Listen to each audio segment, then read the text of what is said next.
Hey, cousins. Oh boy. Hope all is well. Watch, like, comment, subscribe. Do all the things. Everything is going to be updated in my About section, and I'm going to be updating all of my visuals and my pages for a more aesthetically pleasing experience. I got that OBS studio that I was suggested by some of the cousins. I just figured out how to screen record. We're moving up in the world, guys. We are moving up in the world. With all that being said, make sure you practice your self-care and your mental health. Holidays are coming. Do the best you can with what you got. There's no rule that says you have to have turkey. It was requested in this household for burgers for Christmas meal. Burgers, okay? So we have to figure out if that's okay or not. Because for some reason, like, my mind's like, okay, burgers, but my body is like, that's not what you're supposed to be eating on Christmas. I don't even know what the fuck you're supposed to eat on Christmas. Thanksgiving, please. I don't fucking know either. Anyway, holidays is coming up. Just practice self-care. Enough of all of that. Let me tell y'all something. SmackDown happened last night, and I wasn't no good. I had nothing to come to you all and break it down at that moment. I said, I'm not doing that tonight. I'm not doing it. I don't know what the fuck I watched. I don't know what I watched. I had more questions than anything. That's basically why I want to know. So this is more, I'm going to tell you what happened. But cousins, y'all gonna have to help me. I've never been more off the plot than I've ever been. I have never not known what the fuck is going on. It's like a movie, right? Or a show. Let's say you've been steady watching it. You fell off. You say, last time I watched it was at this point. Let me catch up. Whoop the whoop the whoop. And then I could get right back on track, right? There's no way catching up and getting back on track on none of this shit. I have to figure out how many pro wrestlers WWE employs. This is important because according to a quick Google, it says WWE employs close to 250 wrestlers across various brands like Raw, SmackDown, and NXT. 250 wrestlers. And we already know about how they classify and stuff. So let me get this straight. If it's 250 wrestlers across various brands, okay, why is it that I only see the same people across Raw and SmackDown specifically, and sometimes NXT? Raw and SmackDown have become one long show. There's no distinction anymore. I'm literally sitting here watching SmackDown. I'm like, who the fuck else works on this show that I can say, oh, look who it is? Let's get into it because y'all gonna have to answer these questions. That was the first question. WWE SmackDown took place yesterday on November 14th down to the MVP Arena in New Albany. Y'all heard what MVP had to say about Paul Leviskate? Oh, we gonna talk about it. Oh, girls, guys, we got a lot to discuss. And before I even get into it, I want to say a shout out to the cousins that was giving me constructive criticism. I be asking to fight with y'all, and y'all showed up. And one cousin went all the way in, but we have an understanding, I feel like, because they was letting me have it. Even though most of the stuff you were saying, cousin, was completely wrong. But I appreciate it. If you got constructive criticism for your girl, give it to me nice and easy. Because I'm always here for a critique. That makes me better, okay? That stuff don't bother me. You understand? Okay, now, let's get into it. SmackDown took place down to the New Albany, New York. Michael Cole and Corey Graves. Whoop, whoop, whoop. We open up the show. We open up the show with Io Sky and Rhea Ripley. Okay, that's how we gonna open up the show. Rhea Ripley got a huge pop. Io Sky, I guess some of the pop, spilled over to her. Two things I have an issue with. Is it me, cousin? Is it me? Or whatever it was that made Rhea Ripley who Rhea Ripley was is all but gone at this point. It's gone. She's like any other wrestler except everyone likes her. For, likes looking at her. I don't even think it's her wrestling skill.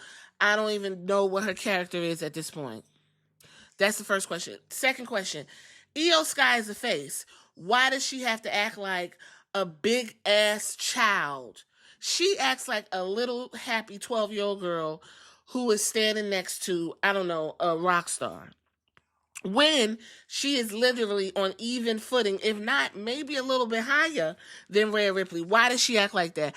I mean, it's cute for a few minutes. It's cute for a while. But these are grown women. You can have camaraderie and still be grown women with your own identity. I just don't get it.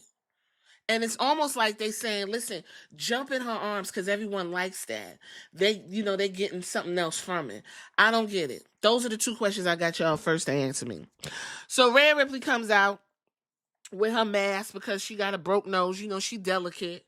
It don't take much to break her. She came out. She basically said the Kabuki Warriors, they've been causing a little bit of chaos. And now they've managed to get their hands on the tag team championships. And basically, they think they're untouchable. Then she said Nia Jackson, Lash Legend, decided to show up, drop the hammer down on us. And now they think they are untouchable. I didn't understand what she said. They have a numbers advantage. I didn't understand that because it was literally 4-4. It's literally 4-4. She said, see, the funny thing about numbers is you just end up with more enemies. Who the fuck wrote this? Who wrote that? That's the next question. Io said, I love our enemies, but the way they always catch up to you, and now there's nowhere to hide. And she said, War Games! Listen, if all we're going to be doing is yelling War Games until the 29th, let that be what it is. Okay? Then we get Alexa Bliss, who, by the way, is the top merch seller on WWE Shop. Alexa Bliss is the top merch seller on WWE Shop. And I'm not really into all that type of stuff, but I had to go over there and look. And she is. I guess the little girls love that campy demon shit she wearing. Alexa Bliss is a grown-ass fucking woman. And Alexa Bliss right now is serving no purpose on this show. She serves no purpose outside of getting Charlotte Flair over and comfortable. That was the whole purpose for Alexa Bliss. Okay? She came out and basically said, Charlotte Flair came out with her. Charlotte, you listen, I love a night. I don't know who is these designs that Charlotte Flair is wearing. I don't know. And I love a little cute number. She look cute. I'm not even about to hold you. But I need her to wear more ring-friendly heels. Those heels are too much. It's too much. Anyway, she came on out. And this is what they had to say. Alexa said, so the Kabukis want to play dirty. Fine. Nia and Lash want to jump in there too. Great. And now there's an opportunity to get all four of them in the ring at the same time. Oh, so they're on. They're the ones that started this fight, and we're going to be the ones to end it. So the very second you said War Games, I knew we're in, right, Charlotte? So Alexa Bliss came out to repeat exactly what Rhea Ripley said. And then this is where I was like, okay. Charlotte said, Lexi, I can't do this. I can't pretend anymore. Look, Rhea, I don't like you, I don't trust you, and I think you're a snake. But you probably don't like me, you probably don't trust me, and you probably think I'm a snake. And I can't blame you. Now, look, there's just too much history here, too much bad blood. And just because we have the same enemy doesn't change that. No, I can't look past it. Look, Lexi, you're my friend, and I do trust you. And if you want to do this, I understand, but count me out. And then Mother Bone turns around and walks out the ring. Mother Bone stood in this ring and decided that she no longer wants to be a part of the War Games. Even though they have a common enemy, even though Rhea Ripley said, listen, set that shit aside. Me and you can mix it up later. She said, no, I don't want to do this with you all. Turned around and left the ring. Now, this was supposed to be the swerve of swerves. But all I know and understand is probably what's going to happen for the next Raw and the next SmackDown. And we got 4. So 17, 21, 24, and 28. Those 4 episodes, we're going to watch Alexa try to convince Charlotte that she got to get on board with the girls. We're going to watch Alexa glaze Charlotte's hamstrings and ligaments that are exposed to the elements until she says, well, okay, since you asked. Really? Okay, I guess. Y'all help me understand. Was this swerve even needed? Y'all could have did this on Monday. When the War Games was yelled out, you could have did this on Monday. Charlotte Flair literally could have said, hell no, I don't want to fight with y'all. Find somebody else. I'm tired of getting my ass whooped. Something. I lost the title. I don't want to get mixed up with y'all. I need to have a title on my belt. Go after the titles. I don't understand. Y'all can help me understand that. Anyway, there's some WWE, I don't know, some action figures are going to be available Black Friday if you want to buy them. They had them on display on the table, by the way. That's just how bad it's getting. They have it on display on the tables. First match of the night is Jey Uso and The Miz in the first round match of the Last Time Is Now tournament. I'm gonna be honest with you, I ain't really give too much energy to this. I'm gonna say this about The Miz.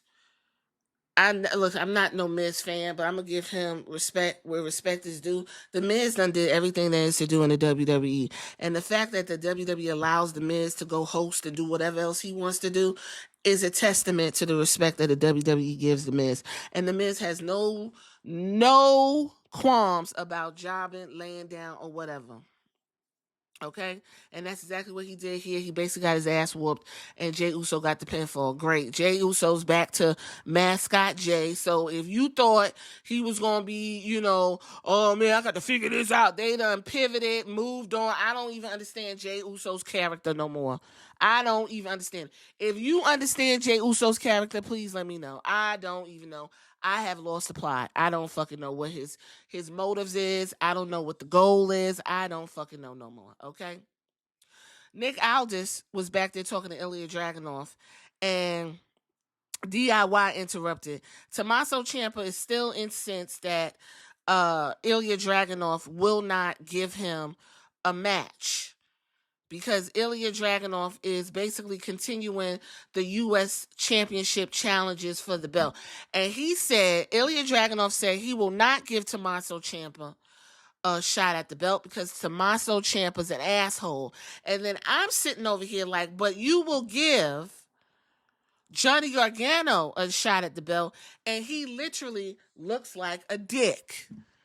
Right? Okay, great.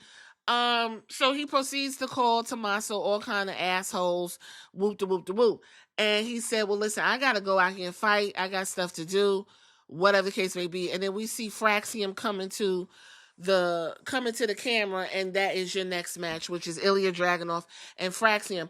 They're just going to go to the ring. We're not going to get no entrances or nothing. So they're just going to go to the ring, and you could just chill out. Pinstripe Aldis looked fantastic in his suit. Shoulders was buckled, fortified. Them motherfuckers was not moving tonight. He was walking to his office, and he ran into Paul Heyman and Braun Breaker. Nope. Bronson Reed. My bad. Because y'all said that me forgetting names shows that I don't watch the product. That's what I was told. Whatever, child. Bronson Reed was there. Anyway, Paul Heyman basically said that they wanted to talk to him, and Nick Aldis was like, well, go ahead, go on in there, we'll do that. We got a clip from exclusive interview of John Cena, and John Cena is reflecting on his time and training up at the UPW. Whoop, whoop, whoop. If you're interested, it'll be on the YouTube. If you're that interested in John Cena, you know what? To be completely honest with you, I'm happy for John Cena. It's great what he got going on. But baby, I'm literally not interested in what John Cena got going on. I'm not even like gonna hold you. When they had me when he turned heel, and even then I didn't see the big deal because everybody was like, oh my God. Like, I still don't see the big deal. Oh, okay. Anyway, coming back from wherever break, because when America goes on break in the international markets, you just get you either get like a screensaver that moves, or you get a silence and maybe an interview. So coming back from those pauses, Nick was back there calling for security, and he wanted to escort Paul Heyman and Bronson Reed from the building. Okay? And Paul Heyman was like, wait. And he was like, what do you want? And he was like, don't you think this is over dramatic? Like, why are you like escorting from the building? Like, I'm just letting you know that I want to make sure everything's lined up for War Games. Okay? I want to make sure that all the talent across all brands, including SmackDown, is available for us to choose for War Games. That's all I want you to know. And Nick was like, well, that was always the plan. So you, the Vision, and whoever you bought, y'all need to leave, because tonight is not the night so you be fucking up what we got going on. And then fucking Cody Rhodes steps into the camera, and he's completely incensed. He's like, what you doing here? What you want? And I'm sitting there like, well, why he so mad? And Paul Heyman was like, listen, Cody, I know you the golden goose. You the QB1. You are that guy. And I see you got all the protection you can handle. But I just want to know why you so riled up. And Cody said, so what you want to talk about? So Paul was like, well, first of all, you got in business that absolutely had nothing to do with you. Well, my friends were in the fire, which means the next time I'm the one through the flames. And I already knew that. You knew that, Paul. Bronson said, well, listen, I came over here looking for a fight. And Cody said, oh, you want to fight? And Bronson was like, yeah, I want to fight. He said, fine, we can fight tonight. And Nick was like, that sounds good to me. We could go ahead and fight. And Paul was like, oh, so you got all this heat and fever, and all you want to do is just fight? That's it? So Cody was like, oh, bitch, we could put the title on the line, too. It don't matter. And he said, make it to Nick Aldis. Nick Aldis like, I don't give, y'all can do what y'all fucking want to do. Obviously, I ain't in charge. Y'all gonna book matches while I'm standing my goofy ass right here. So I don't even know why you asking me to book anything. Y'all just book the fucking match right in front of the GM. Then we go into Ilya Dragunov and Axiom for the WWE United States Championship. Listen, the guys can wrestle. That's it. The match went too fucking long for my taste. They can wrestle. I'm waiting for the usual H-bomb, and that's what I got. There was a spot where whatever the Axiom was holding on to Dragunov's hand. He jumped on the ropes and did like a backflip into a DDT directly on top of Dragunov's head. And that right there, in any sense of the imagination, would have took any motherfucker out. That move would have took a motherfucker out, but not Ilya Dragunov. He threw out of that, and I proceeded to pull my phone out and continue to play my game on my phone. After that, I already knew it was what these false finishes for these big giant spots is re-fucking-donkaless. Redonkulous. Axiom is a fantastic team. They need a better name. Other than that, ain't no way somebody gonna kick out of all that shit that man just strung together. Anyway, Ilya Dragunov still is your United States Championship holder. We see Nick Aldis backstage talking to R-Truth. Hey, listen, I know Paul Levesque is trolling. He trolling. R-Truth, I'm so fucking disappointed in you, brother. I'm so disappointed in you. And I'm going to tell you why. Because you really could have changed the trajectory and advanced your character. You really could. I don't give a fuck who don't want to hear this. Ron Killings could have really done something and advanced his character. I have never seen character regression like this ever. Never seen it. This motherfucker comes back with his balls. He comes back with his balls, begging this white man to take his balls. If you don't see the subliminals, I don't know what to tell you. Oh, it's not that serious. It's just, oh, no. No, anytime Paul Leviskay was in there taking over John Cena's light and letting us know he sees everything we say and he don't give a fuck, he knows exactly what he's doing with these goddamn balls handing over to this man. So disappointed in Ron Killings. So disappointed. Anyway, after all that nonsense happened, Chelsea Green came in with Alba Fyre, and Alba Fyre had a roller, and Chelsea Green was still like getting ready for her thing. And apparently she was supposed to have a celebration. And she said, Nick, you know what? You cancel my celebration. I'm going to let you rock because next week you're going to give me a celebration and you're going to add pyro because when I won my championship, I didn't get pyro. Nick was like, okay, girl, we could do that. It's fine. Whatever. And so he said, here, take these. And he handed R-Truth's balls to Chelsea Green. These people are passing around the brothers' balls, and brothers can't even get on the pay-per-view. If you didn't put that connection together, I don't know what the fuck to do. That is some bullshit. Woo! I'm bad. I am bad. I put that together. Y'all do what y'all want with that. The 2026 WWE Elimination Chamber PLE will be taking place in Chicago. So that means CM Punk will continue to hold that belt and not do shit with it. Okay? Because he's going to be in Elimination Chamber if he's not defending it. Okay. And he's going to be in Chicago because they think CM Punk is the governor of Chicago, I guess. I don't know.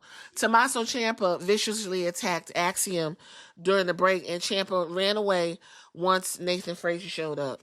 Because Tommaso and all of his muscles ran away from Nathan Frazier. Very good. Sami Zayn, Solo Sikoa. Let me tell y'all something. If we talk about character progression, I want one of you cousins. Tell me exactly what Sami Zayn's character is. Cousins. Go ahead, because I'm going to take a sip of this juice. Let me take a sip. Okay. And I want you to tell me what the fuck is Sami Zayn. Outside of looking an absolute fucking nasty, disgusting, sweaty, hairy mess. What is Sami Zayn's character? I've never seen a character just be. No progression. Nothing. Stagnant. Filthy. Just in the ring. Always ready to just suck on something. He seems like he just sucks ass. Sami Zayn said, how we doing tonight, Albany? You know, I gotta tell you, since I came to SmackDown, there have been some extremely high highs and some really low lows. And as soon as I came over to SmackDown, the first thing I said I would do, I said I was going to beat Solo Sikoa for the United States Championship, and I did that. And I had an amazing time with the championship. I got to wrestle John Cena his last match. I got to go toe-to-toe with the best challenge SmackDown has to offer. He said, but I'm not going to lie to you. Last 4 weeks has been extremely challenging because I have to watch. I had to sit on the sidelines because I'm hurt. And I haven't been medically clear. And I had to watch Solo and the MFTs run roughshod on SmackDown. Solo Sikoa and the MFTs aren't running roughshod, first off. They're not doing anything. They're whooping the same 4 people's ass. They're not doing anything. Anyway, I understand Nick said, don't get involved. You're hurt. It's a liability. He said, but I can't. I got to get involved because that's just what a bitch ass does. Solo Sikoa came out and he was like, Sammy, you really think you know who you are, huh? You think you know, but you don't. I know the real Sammy. I know the real you. He's a pathetic liar, desperate, and when you're desperate, you do desperate things. Okay, Sammy said he's medically cleared. That was that Cody Rhodes ghost child. Let me see, WrestlePalooza. Okay, he said he is medically cleared, and he wants to fight. Okay? The MFTs and them get into a massive brawl with Ray Phoenix, Shinsuke Nakamura, and the Motor City Machine Bums. Unks. And so, we're going to learn something about this later on. Just table that. Cody Rhodes runs into Jay backstage. Jay heard the Vision got a shot at the WWE title tonight, and things would get very slimy out there. And Jay tells Cody, I got your back. Yeet. And Jimmy shows up. And Jimmy said, listen, I want to get my hands on the Vision too, because there ain't no party like a big gym party, because a big gym party don't stop. So I'm going to have your back as well, Cody. And matter of fact, I spoke to CM Punk, and I'm going to be in War Games. So let me get this straight. What the fuck is Adam Pearce for? If all you got to do is call and get in the goddamn stuff. What's Adam Pearce for? So you make matches in front of Nick Aldis, and all you got to do is call CM Punk if you want to get anything done. Oh, okay. Okay, well, great. Paul Heyman is a special guest on Stephanie McMahon's Cabaret. If you're interested, I'm not. I'm tired of hearing about Paul Heyman's story. I really don't care. Stephanie McMahon also said she loved that you all call her a nasty, sloppy whore back in her heyday. That made her extremely happy. And she loved it when everyone focused on her big, giant silicone titties back in those days. Okay? Solo Sikoa is yelling at Nick Aldis. Solo wants to have a match with Sammy right now. Nick said, no, I don't want to do that. I have a pinstripe suit on. Okay? Anyway, in 2 weeks, Solo and the MFTs, y'all could battle Sami Zayn, Ray Phoenix, Shinsuke Nakamura, and the Motor City Machine Unks in a 5-on-5 traditional Survivor Series elimination match. How does that sound? Then the Y6 flashed, and Uncle Howdy is in the background swirling his fingers around as if he just gave someone a finger blast. So, Paul Levesque was online, right, while he was charging up his pacemaker. He had it plugged into the wall. And he saw that a lot of people are saying, I would love to have Survivor Series back the way it used to be. And so he said, okay, I'm just going to put it on Friday and give y'all the traditional Survivor Series because I'm going to do War Games. I don't give a fuck what y'all got going on. Okay, cool. LA Knight versus a special opponent, right? Because last week it was LA Knight and Nick Aldis said, I'm going to keep this to myself. And so everyone speculated that it was going to be Joe Hendry. Well, guess what? It's Zack Ryder. Zack Ryder looks fantastic, first of all. Zack Ryder looks fantastic. This is a long time I could say comfortably that I'm looking at two wrestlers. These guys are like two pro wrestlers in the ring. Straight out of a video game. My one problem, more like a critique, and it's really towards Zack Ryder. Zack Ryder on the indie scene is called Matt Cardona, the indie god, or something like that, right? Why would you not come out with your brand and promote that?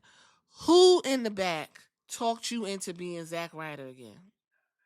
Why? Are you that damn hard up to get back on WWE TV for a little bit and job? You should have just came out, Zack. I'm Matt Cardona. I'm the indie guy. I would have said, listen, let me at least introduce myself. I'll job. I take the boot. I lay on my back all day. Let me introduce my brand. No, you came out as Zack Ryder, woo, woo, woo, woo, woo, woo, woo, woo, and then nobody know who the fuck you was. Everybody was just like, oh, because they want to sing. That's what they want to do. Very unfortunate that he decided not to promote his brand. That has been doing very well for him on the indie scene. He's been doing very well, he said, making money. Making money, and you allowed yourself to digress. Okay, I know Chelsea Green's been promoting this. She want her man next to her on this show. I guess he said, baby, whatever you want. because we got to get this money. Okay. Anyway, LA Knight won. Alexa Bliss is backstage talking to Rhea Ripley and Io Sky, and the microphone's terrible. Okay, so Alexa said that she was surprised that Charlotte walked out like that. She said she's not even returning her phone calls or text messages. Rhea said she knows that she has a checkered past with Charlotte, but she was hoping that Charlotte would put all of that to the side just for one night. Rhea said that they're going to have 2 new partners for the team. Alexa tells Rhea that she'll try to reach out to Mother Bone again. The Kabuki Warriors and Nia Jax and Lash Legend showed up, start whooping ass. Lash Legend threw that elbow, knock hell out the girls. Lash Legend looks like she's 6'5". I love that for her. Beat the damn women up, and they moved on. Okay? Great. We go into the 4th match, Jade Cargill versus B-Fab. Okay. Let me say something real quick. Somebody said B-Fab sucks. And you know what? I see the potential in B-Fab. What you're doing with Maxine Dupree, you can literally do with B-Fab. B-Fab is fantastic on the mic. Aesthetic is great. Her intro is the bomb. She has everything ready to be a fan favorite. Because you got to have a fan favorite. But instead, B-Fab being next to Michin is going to be cat food. Okay? And that is what we saw tonight was cat food. Jade Cargill is the women's champion, and she is going to be fed until her next opponent comes. And I'm going to tell you, I don't appreciate everyone saying, bring up this person, bring up that person. Oh, when Bianca Belair, I don't want none of the girls being fed to Jade Cargill. And if you're going to bring Bianca back, Bianca needs to be coming back stronger, tougher, fastest, all of the S. And take that goddamn title off of Jade. Bianca don't need to be coming back jobbing. Bianca needs to come back. The story is literally there. It has written itself. Okay? But Bianca also let everybody know that her knuckles are completely pulverized. So we don't know when she's coming back. Okay? Jade Cargill continues to dominate, moving right along. And basically, she pushed Michin over, so that lets you know she's going to eat Michin's ass for lunch on whatever SmackDown comes up. Nick Aldis had an announcement, and the announcement is the next people to wrestle, okay? Carmelo Hayes is going to be taking on Bronson Reed, and Penta is going to go one-on-one with Finn Balor. There you go. Next week on SmackDown, DIY will fight Fraxium. Why? Who the fuck? Why? Hey, anybody know what the Street Profits is? Where they at? Where they at, though? And we're going to have those 2 matches that I just told you with Carmelo and Finn and Penta and Bronson Reed. Kat Kelly was backstage. She was talking to Carmelo Hayes, and Carmelo Hayes said, look, The Miz, whatever, we done. I don't want to deal with that or whatever, but the war has just begun. I guess he's still going to keep fucking with The Miz. And he said he's excited to fight John Cena, and he wants to mix it up. Well, Bronson Reed came in, and he said, after I whoop your ass, I'm going to whoop John Cena's ass, I'm going to whoop Cody Rhodes' ass, and everybody's ass going to get whooped. Aleister Black and Zelina Vega cut a promo, and it left much to be desired. I don't. Why don't you just have them 2 make out? No one has done that. Put them in a coffin on fire, right? With like bloody pig's heads and goat heads, and let them make out. Because I don't even give a fuck about what they're talking about. Who is into this? Cody Rhodes, Bronson Reed with Paul Heyman in corner for the undisputed WWE Championship. Guess what happened? Come here, let me tell you, because I already knew. Disqualification, no contest. Just like the last time. No contest. Oh my goodness. Just so you know, I was confused because I thought Survivors had 10. Well, War Games is going to have 4. So here is your new team, okay? That's going to go up against Cody, CM Punk, Jay Uso, Jimmy Uso, right? Those are the 4. It's going to be Bronson Reed. What is that dude's name? Braun Breaker, a returning Drew McIntyre, and Logan Paul. That is your War Games. Let me tell y'all something real quick. I don't even fucking know what's going on. This went this long because I had questions. I don't know what the fuck is happening. I don't. And we'll talk about it when that time comes. I don't want this to go no longer. Don't even waste your time watching this show if you don't want to be confused and flummoxed, because I don't know what the fuck is happening. Nothing went on. And with all that being said, that's all I got because I ain't got no more.